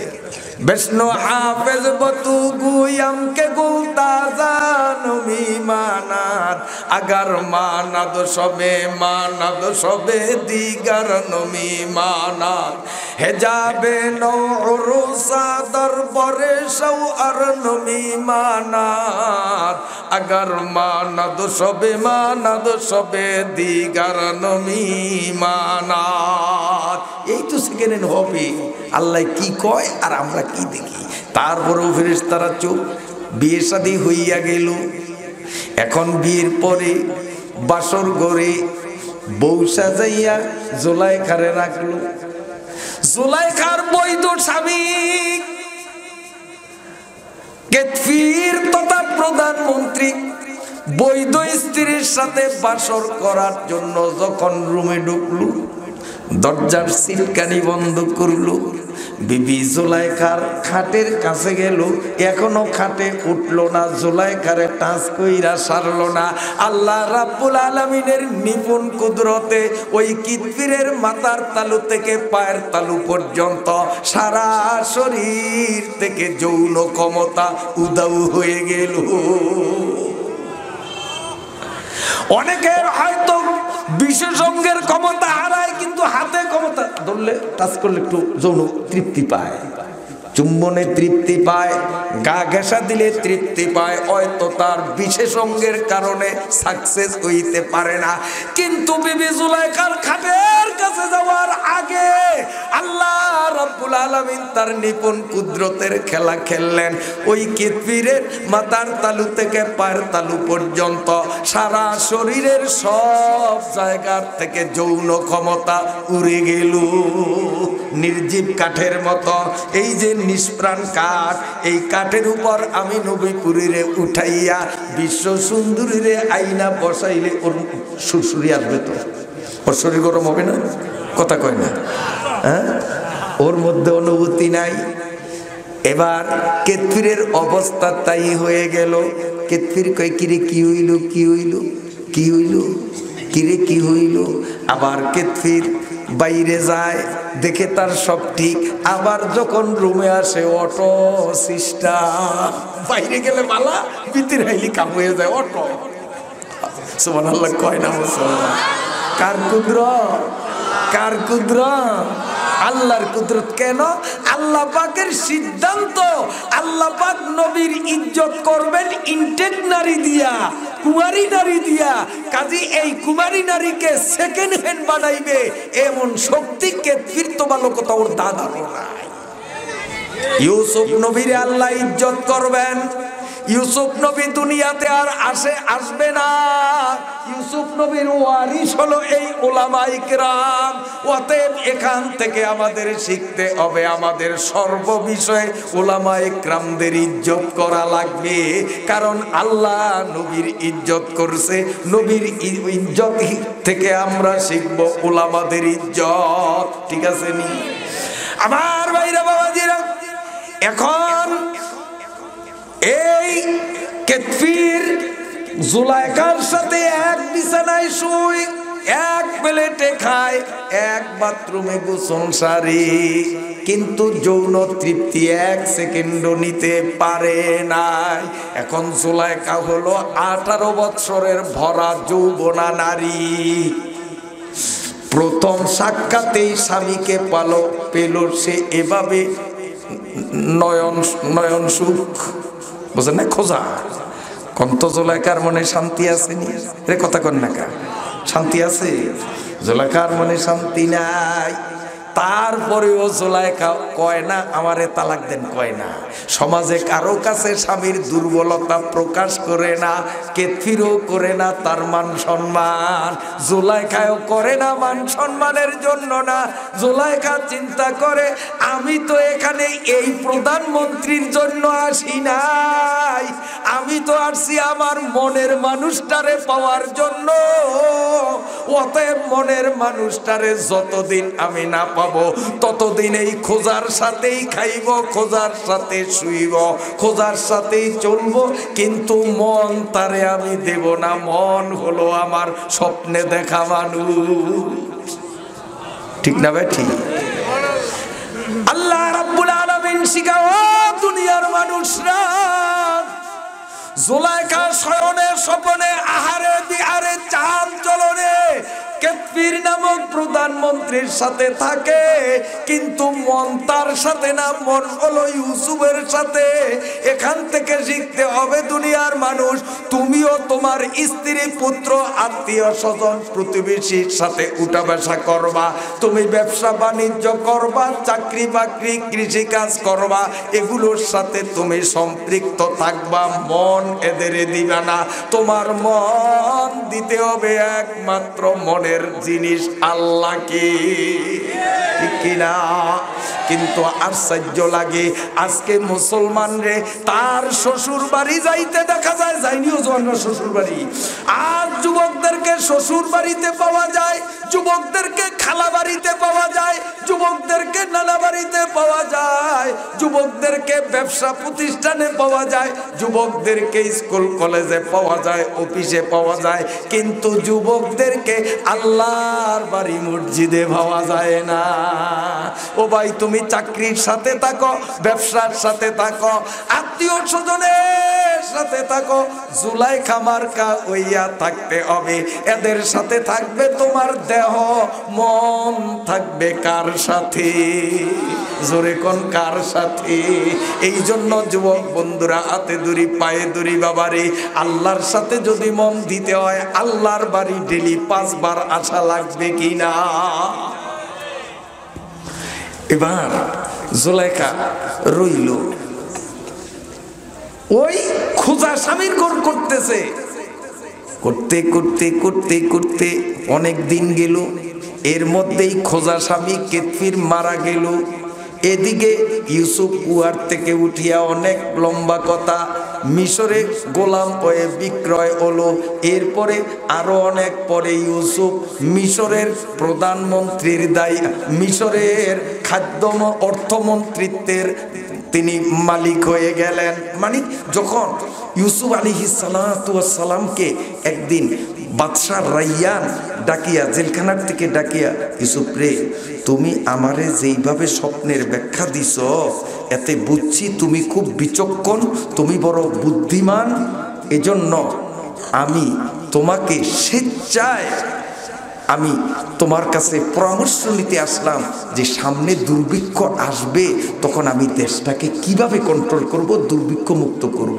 ইউসুফ আলাইহিস সালাম বললেন, ইজআলনি আলা খাজাইনিল আরদ, আমি আপনাকে বুদ্ধি দেই, ওই দুর্ভিক্ষের করাল থেকে দেশকে মুক্ত রাখতে হলে অর্থমন্ত্রী আমাকে বানান, আমি অল্প দিনের মধ্যে দেশের অর্থনৈতিক অবস্থানে এমন পরিবর্তন ঘটাইয়া দিব, দুর্ভিক্ষের মোকাবেলা করতে সমস্যা হবে না। এই মন্ত্রণালয়টা আমারে দিয়ে দেন। বাদশাহ ইউসুফ নবীকে অর্থমন্ত্রী বানিয়ে দিলেন। মাত্র 6 মাস ইউসুফ নবীর ক্রিয়াকর্ম দেখিয়া বাদশা রাইয়ান মুগ্ধ হয়ে গেল। 6 মাসে এই 25 বছরের বালক বয়স, তার তখন 25। ওই কুয়ারি সুয়েরে একটানে 25 বছর বানাইয়া দিলাম। বুঝেন কত স্পিডে চলি? তার কারণ 11টায় বয়ান সারবো নিয়ত করেছি, ঘড়ি মনে হয় 11টার কাছাকাছি আসছে।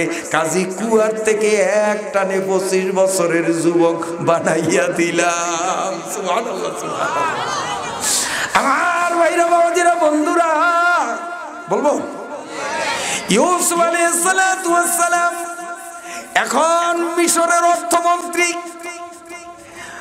6 মাসের মাথায় বাদশা রাইয়ান বলেন, ও 25 বছরের যুবক রে, তুমি মাত্র 6 মাসে যেই খেলা জমাইয়া দিলা, দেশের অর্থনৈতিক অবস্থাকে যেইভাবে তুমি উন্নত করেছো, ওরে আগামী 7 বছর নয়, আরো কয়েক 7 বছর যদি দেশে দুর্ভিক্ষ চলে, তাহলে আমরা মনে করি দেশের মানুষের সমস্যা হবে না। দেশ অনেক ডেভেলপমেন্ট হয়েছে, উন্নত হয়েছে। অতএব আমি খুশি হইয়া ঘোষণা দিলাম, আমার প্রধানমন্ত্রী কেতফির যখন মারা গেছে, এই মন্ত্রণালয় যখন খালি হইয়া গেল, আজ থেকে তোমাকে নতুন করে ঘোষণা দিলাম, মিশরের প্রধানমন্ত্রী তুমি।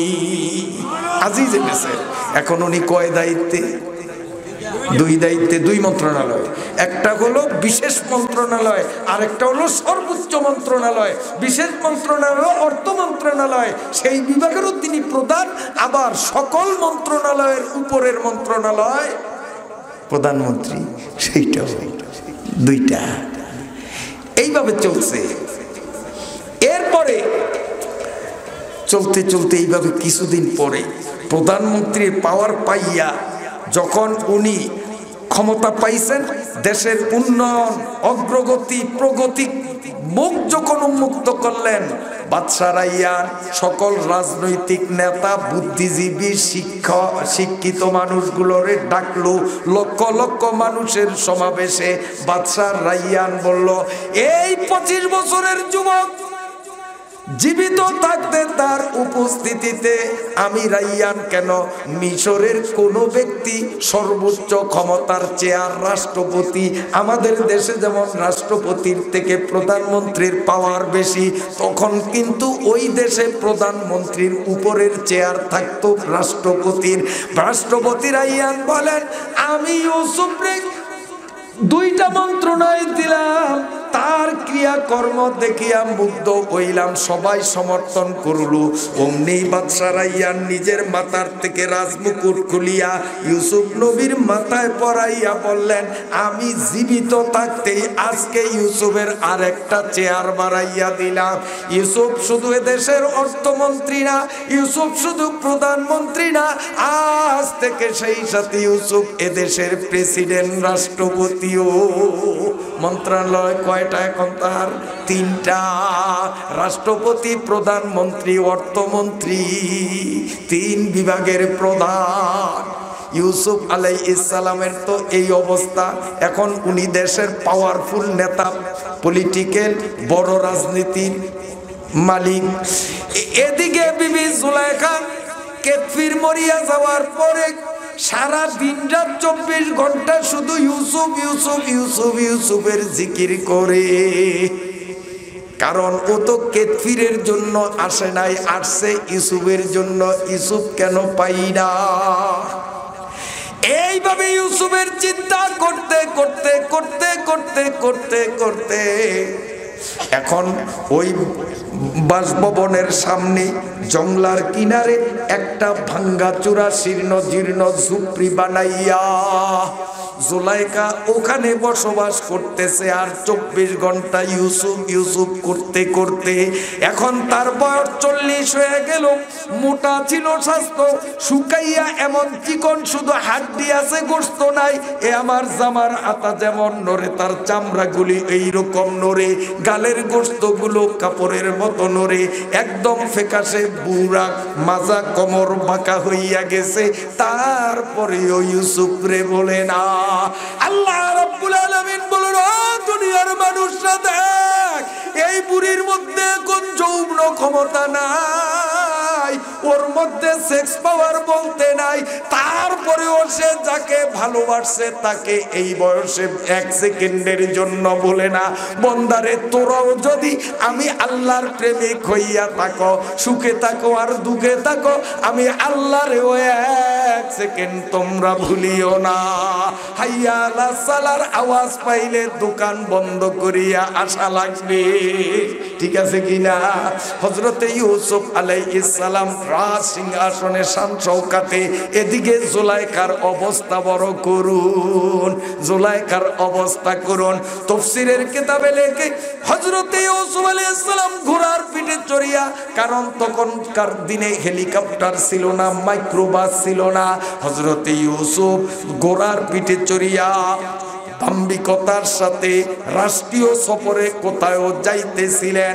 যখন ওই ঝুপড়ির একটু দূরে হযরতে ইউসুফের কানে আওয়াজ আসলো, এই শীর্ণ জীর্ণ ভাঙ্গা ঝুপড়ির মধ্যে কে যেন গুনগুন করে কাঁদতেছে। ইউসুফ আলাইহিস সালাম ঘোড়ার থেকে নামলেন, নামিয়া ঝুপড়ির সামনে গিয়া দাঁড়াইয়া রইলেন। তিনি স্পষ্ট আওয়াজ পাইলেন, কে যেন ঘরের ভিতরে ইউসুফ ইউসুফ ইউসুফ নামের জপন জপে, খালি ইউসুফ ইউসুফ করে। ইউসুফ আলাইহিস সালাম কাউকে কিচ্ছু বললেন না। তিনি ব্যাক করলেন, গতি ব্যাক করিয়া রাজ সিংহাসনে গেলেন। প্রেসিডেন্ট ভবনে গেলেন, সরকারি কর্মচারী কর্মকর্তাদের পাঠিয়ে দিলেন। ওই ঝুপড়িতে এক বয় বৃদ্ধা মহিলা আছে, হয়তো সে বিপদে আছে, ইউসুফ ইউসুফ করে সাহায্যের জন্য বুড়ো মানুষটারে একটু আমার দরবারে নিয়ে আসো। ও কি চায়? বুড়ো মানুষের দোয়ার দরকার আছে, ঠিক কিনা? নবী হইয়া চিন্তা করলেন মুরব্বির ইজ্জত দেওয়ার। আর আমাদের দেশের কিছু ইয়ং যুবক ছেলেরা, ওর দাদার বয়সী মুরব্বিরা রাস্তার পাশে বসিয়া কথা বলে, আর ওদের মাথার উপর দিয়া বেয়াদবের মতো সাইকেল চালায়। আপনাদের দেশে এমন বেয়াদব পোলাপাইন হয়তো নাই? হায় হায়, চায়ের দোকানে এই যুবকরা পায়ের উপরে পাও দিয়া বাম হাতে সিগারেট টানে, চেয়ারে বসিয়া চায়ের দোকানে। ওর দাদার বয়সী একজন মুরব্বী একটু চা খাবেন দোকানে আসছেন, বেয়াদবের মতো মুরব্বীটারে সম্মান করলো না। বেয়াদব হইয়াই চেয়ারে বসিয়া তাকে আসে না না। ও ভাইরা, হযরত ইউসুফ আলাইহিস সালাম সরকারি লোকদের পাঠাইয়া দিলে, ওরা হযরতে জুলাইখাকে ধরিয়া রাজ দরবারে নিয়ে গেলেন। জুলাইখা ইউসুফ ইউসুফ কাঁদতে কাঁদতে, তার দৃষ্টি শক্তি নাই, অন্ধ। শরীরের চামড়া গুলো আমার জামার আস্তিনের মতো নড়ে, মাজা কোমর বাঁকা। ওই অবস্থায় ইউসুফ নবীর দরবারে গেল। চোখে তো ইউসুফ নবীরে দেখে না, ও অন্ধ। ইউসুফ নবী জুলাইখারে দেখেন বটে, কিন্তু চিনে না। ইউসুফ আলাইহিস সালাম বুড়ি, কি তোমার পরিচয়? কি তুমি চাও? ইউসুফ ইউসুফ বলে আমারে কেন ডাকো? এখন বুড়ি যদিও চোখে দেখে না, কিন্তু ইউসুফ নবীর কথা শুনিয়া এখন বুড়ি চিনছে কিনা আপনারা কোন? কও বুড়ি, তোমার পরিচয় কি? কেন তুমি ইউসুফ ইউসুফ বলে আমাকে ডাকো? বুড়ি বুঝছেনি? এখন বুড়ি বুঝিয়া কয়, আমার মনের মানুষ যার জন্য পাগল সেই তো এইটা। বুড়ি কয়, ও আল্লাহর পয়গম্বর, মিশরের সর্বোচ্চ ক্ষমতার চেয়ারের মালিক ইউসুফ, আমার পরিচয় হলো আমি সেই বিশ্ব সুন্দরী মহিলা, যেই মহিলার রূপ। আমার বাইরে বাবাজিরা, আল্লাহ রাব্বুল আলামিন দুনিয়ার মানুষকে শিখাইতেছেন মৌলিক চারটা চাহিদার একটা চাহিদা হলো মানুষ চিরকাল যৌবন থাকা। আমি জান্নাতে তার মনের আশা পুরাইব, এই জন্য জান্নাতের গেইটে অটোমেশন নর হায়াত বসাইয়া দিলাম। এই নর হায়াতে শোধন করে বুড়িগুলাকে আমি যুবক যুবতী বানাইতে পারবো কিনা, এই শত সহস্র মানুষের সামনে বুড়ি জুলাইখারে যুবতী বানাইয়া দেখাইয়া দিলাম। যখন জুলাইখা যুবতী হইল, জুলাইখা দেখলো চৌকো পাইলাম, যৌবনও পাইলাম। নবী যেহেতু ওয়াদা করছে আমার সব চাহিদা পূরণ করে 3 নম্বরটাও পামু না, কথা কন না? পাইমু। 2টা যখন পাইছি, কই ইউসুফ, ও ইউসুফ। ইউসুফ তো বুঝছে কি কইবে, কই কি এখন আসতে, কই কি? কারণ ইউসুফ তো বুঝছে যে তো আমার পেছে ভালোই নেই, কামারে বিয়ে করা লাগবে। সুবহানাল্লাহ কয় না? ফেরেশতারা আসে আল্লাহকে, কিরে আসুক? আল্লাহ, আল্লাহ তোমার মায়ের আলমের ভাই, তুমি যে এত পারো। আল্লাহ কয় আমি পারি কারণেই তো আমি আল্লাহ, তোরা যদি পারতি তো তোরাই তো আল্লাহ হইতি, ঠিক না বেটি? আল্লাহ আমি পারি, এই কারণেই তো আমি আল্লাহ। সুবহানাল্লাহ, সুবহানাল্লাহ, সুবহানাল্লাহ। এবার কি হলো? জুলাইখা কয়, ইউসুফ আমার বিয়ে করা লাগবে। ইউসুফ কয়, ঠিক আছে, তুমি এখন বাড়িতে যাও, আমি একটু পরামর্শ আছে।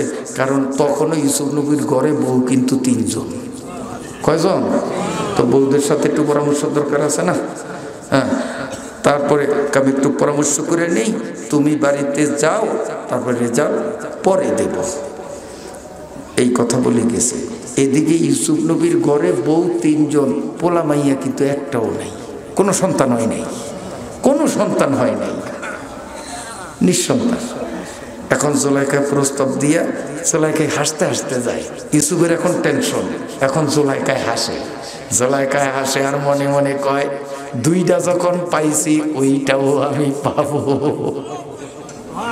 জুলাইখা ঠিক আছে নবী, আমি বাড়িতে যাই, তবে আমি পাবো ইনশাআল্লাহ। জোরে কর আর ইনশাআল্লাহ আমি পাবো ইনশাআল্লাহ বলিয়া জুলাইখা হাসতে হাসতে যায়। ইউসুফ আলাইহিস সালাম তার বউদের সামনে পরামর্শ করতে বসলেন।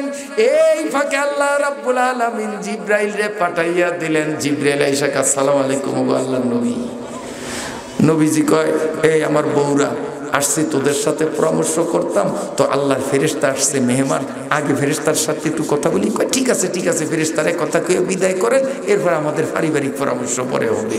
এই জিবরাইল কি কইবা? কয় আল্লাহ আমারে পাঠাইছে সুসংবাদ নিয়া। কয় কি? কয় আল্লাহ পাক আমারে সুসংবাদ নিয়া পাঠাইছে, আজকে আপনার বিয়ে হবে। সুবহানাল্লাহ। কয় কও কি? কয় আল্লাহ পাক তার নিপুণ কুদরতের পরিচয় দিয়া জুলাইখারে ইনটেক রাখলেন, কুমারী রাখলেন। আল্লাহ পাক জান্নাতের গেইটে বুড়িরে জোয়ান বানাইতে পারবে, এটা প্রমাণের জন্য এত কুদরতের খেলা খেলার পরে এই বুড়িরে 18 বছরের যুবতী বানাইছে।